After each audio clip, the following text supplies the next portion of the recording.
Nasty Scallywags! I'm the Elegant Ginger, and today I'll teach you 5 simple building techniques.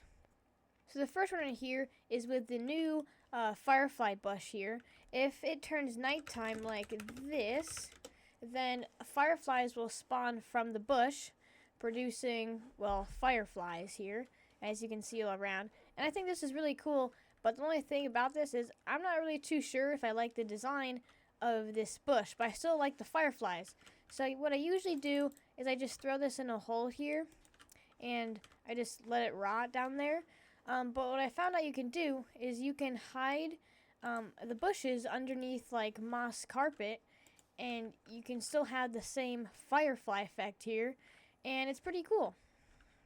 For this next one here, you can take some stairs and go in inventory to get some water, and you can actually make some cool cracks on the ground and fill them with water.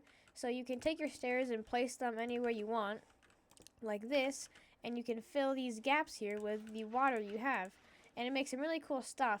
And you can kind of make it look like it's a cave floor that's leaking water because of the ceiling or something.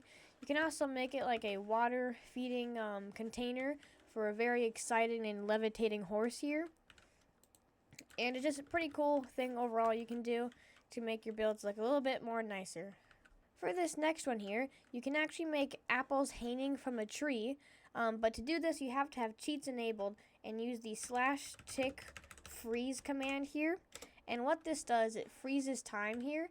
So if you get an apple in your inventory here, you can throw them in the air, and as you can see, they completely float. Using this cool feature, you can actually go under some leaves and throw the apple, and it looks like it's hanging on the tree. So you can go around here and throwing your apples on the bottom of the leaves right here. And after you have enough done, it starts looking like an apple tree here. As you can see, it looks pretty cool.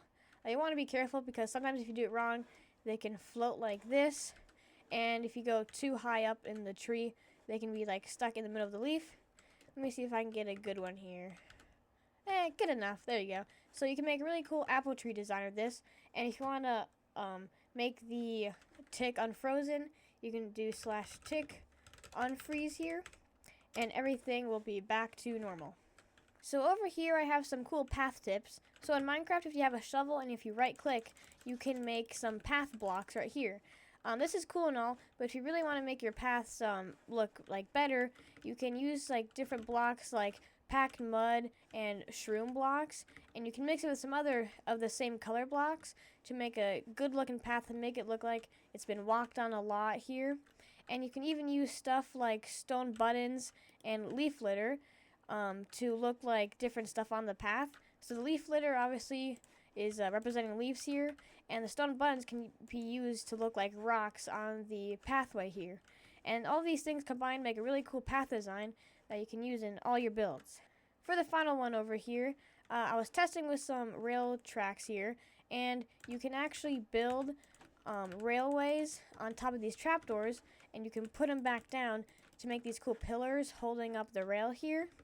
And a cool thing about these is you can actually fall through the rails, which I think is pretty cool. But you can use these for like small mine builds or anything like that. They're just a cool thing I found out. Anyway, that's it for me. So I'll see you guys in the next one.